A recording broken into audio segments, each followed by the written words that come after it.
Asthma is a respiratory condition affecting millions worldwide. In Ayurveda, it's seen as an imbalance in the vital forces of the body. Ayurveda offers a holistic approach to managing it. Today in this video, let's explore some powerful Ayurvedic herbs for asthma. First up, tulsi or holy basil.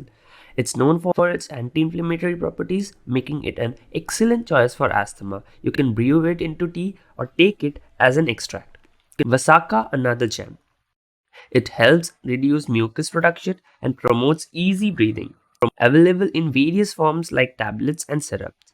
Ginger is not just for the kitchen.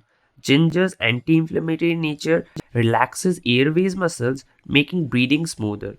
Try it in tea or supplements. Pippali or long pepper enhances lung function and reduces inflammation. Incorporate it into your diet or use Ayurvedic formulations. Shalaki, also known as Indian frankincense, can reduce airway inflammation and improve lung function. Capsules and extracts are available. Incorporating these Ayurvedic herbs into your asthma management plan can be a game changer. But remember, always consult a qualified practitioner or healthcare provider before starting any herbal treatment. For more such information, don't forget to subscribe to Bibo. See you in the next video.